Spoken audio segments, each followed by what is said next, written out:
Un muy buen día para todos. Nos presentamos, nuestro nombre es Cristian Vanegas, Nicolás Orjuela y la docente del proyecto, Rosy Paola Cárdenas Sandoval. Y actualmente les queremos presentar el proyecto Análisis Biomecánico del Gesto de Baile en Universitarios con un enfoque de prevención de lesiones para bailarines de salsa de la Universidad del Rosario. Antes de iniciar directamente con el proyecto, queremos darle información acerca de la salsa. Esta es conocida como Patrimonio Cultural Inmaterial de la Nación desde el año 2022. Un estudio brindó información que en 5 escuelas el 73% de los bailarines dependen económicamente del baile, y queremos enmarcar que no solo es una actividad recreativa, sino que también ha evolucionado de forma que se brinda competencias de eventos de baile. Hay diferentes artículos los cuales enmarcan lesiones osteomusculares en estos bailarines. Por ejemplo, la Universidad del Valle encontró mayor porcentaje de molestias osteomusculares en la zona lumbar y en la parte de las caderas y las piernas. También cabe recalcar el estudio de la Universidad Nacional, que reporta una prevalencia de lesión del 62% en 105 bailarines de diferentes categorías del baile. Por ejemplo, la salsa, la bachata, el tango. Hemos mencionado algunos antecedentes en el campo científico de interés.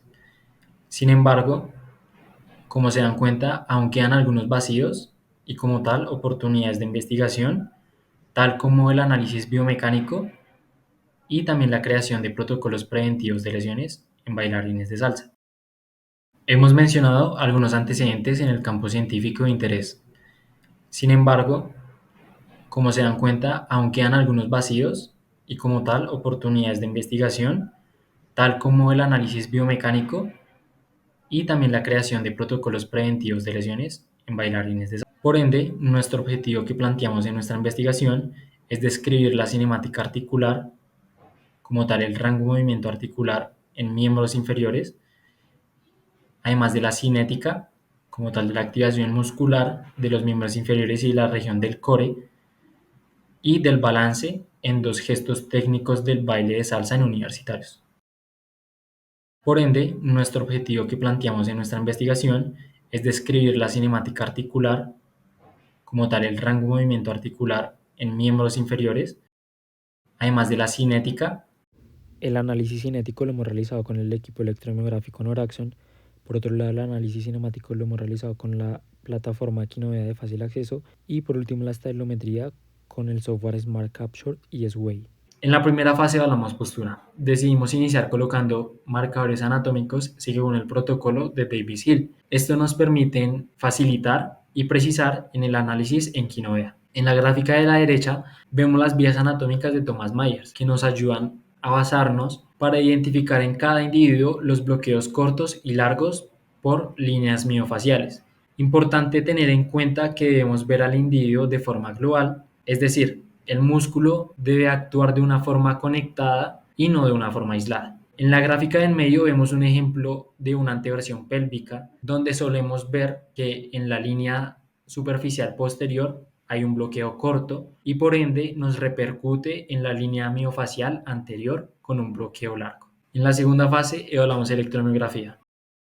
Escogimos 4 grupos musculares basados en las líneas anatómicas de Thomas Myers y la relación que debe haber con el miembro inferior y con el core. Escogimos multífidos, oblicuo interno, glúteo medio y glúteo mayor, de forma que estos nos permiten analizar el control lumbopélvico y la estabilidad de cadera. En la primera toma realizamos máxima contracción voluntaria.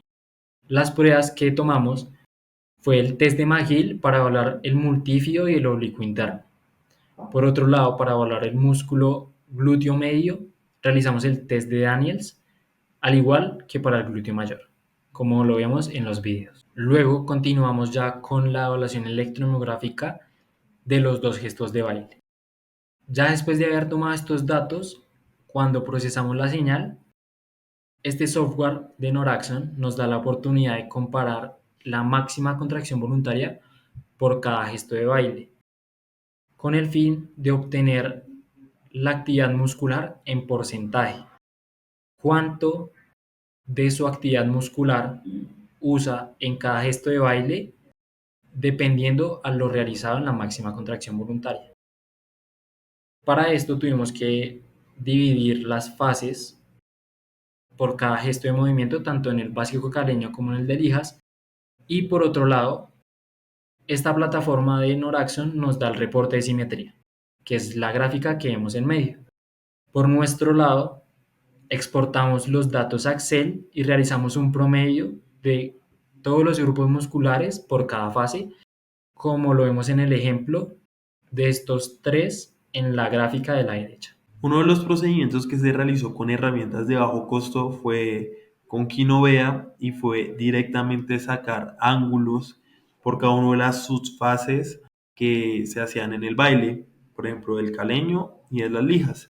Posterior a eso, se subía todos los ángulos realizados en una base de datos de Excel y creamos directamente unas curvas o unas gráficas para saber los grados de extensión, de flexión, de retroversión y anteversión que tenía a la hora de realizar este tipo de pasos. También se realizó pruebas de balance con estabilometría en el laboratorio de Barrios Unidos, en el Kinesiotech Lab, en nuestro laboratorio, con plataformas de fuerza del BTS. Entonces, se le indicaba a la bailarina que realizara diferentes gestos que ella hacía en el baile, por ejemplo, el baile del caleño, y nosotros analizamos cómo se movía el COP acompañado de su vector de fuerza. También se le hicieron pruebas de balance como el romper con ojos cerrados y con ojos abiertos de manera unipodal o bipodal y con diferentes bases de sustentación, por ejemplo los zapatos o tacones. Posteriormente a la toma se realizaba un análisis exhaustivo con la plataforma de Sway. Sway nos indica cómo se movilizó el COP después de los gestos de la bailarina. Teniendo esto en cuenta, podíamos ver que la persona era un plano cartesiano, encontrándonos que se podía mover longitudinalmente o transversalmente. Viendo la imagen de referencia de desplazamientos del COP, si la bailarina se movía a través de la longitudinal, o sea, se movía en un eje Y, si se movía a la parte derecha es positivo y si es a la izquierda algo negativo, al igual que el eje X que sería el eje transversal, teniendo en cuenta que nuestro posterior es algo negativo y hacia anterior es algo positivo. Uno de los resultados de electromiografía, como lo mencionamos, es el reporte de simetría. En esta ocasión comparamos el básico caleño con las lijas. Hablando como tal del músculo oblicuo interno y del músculo multífido, en ambos lados hay una adecuada actividad muscular, lo que quiere decir que cumple un adecuado control lumbopélvico y una adecuada estabilidad de cadera. Por otro lado, resaltamos que el glúteo medio realiza una mayor actividad a diferencia que el glúteo mayor. Esto nos refleja una adecuada contracción para el control lumbopélvico. ¿Por qué? Como tal, cuando hay una disfunción del glúteo medio, uno de los músculos que suple su papel es el glúteo mayor. Por ende, en este resultado destacamos la simetría que hubo en el glúteo medio y que es mayor su actividad a comparación del glúteo mayor. A diferencia también de que el glúteo mayor en ambos lados, en ambos gestos de baile, nos mostró un porcentaje de asimetría. En el reporte de sabilometría podemos encontrar diferentes cosas que nos pueden llamar la atención. Por ejemplo, el movimiento del COP a la hora del baile. Por ejemplo, no hay tantos movimientos hacia lo transversal, sino más bien a la longitudinal.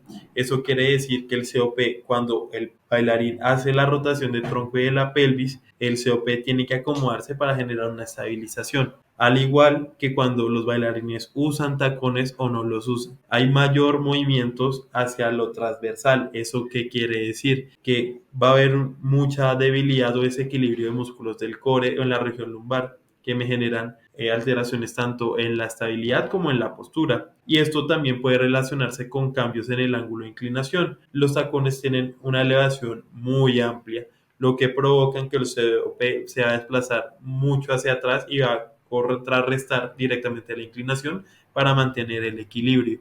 Nuestro proyecto, por un lado, gracias a la estabilometría, nos permite analizar exhaustivamente la reacción del centro de presión y de la estabilidad de los bailarines en los gestos escogidos, mientras que por el otro lado, con la electromiografía de superficie, sumado al análisis de movimiento hecho en Kinovea, nos permite un feedback y análisis adecuado para observar el control y el ritmo lumbopélvico en los gestos escogidos. Estos se acompañan con el fin de iniciar a estandarizar datos normales que a futuro pueden permitir crear enfoques y protocolos preventivos de lesiones en bailarines universitarios de salsa, como lo estamos haciendo nosotros. Realmente estamos emocionados de presentarles nuestros resultados a más detalle y con más profundidad en cuanto al análisis biomecánico de nuestro proyecto. Finalmente, queremos agradecerle a la Universidad Francisco de Paula Santander por este espacio que nos brinda y poderle mostrar a los invitados internacionales y nacionales de cómo desde la fisioterapia en Colombia podemos y tenemos la oportunidad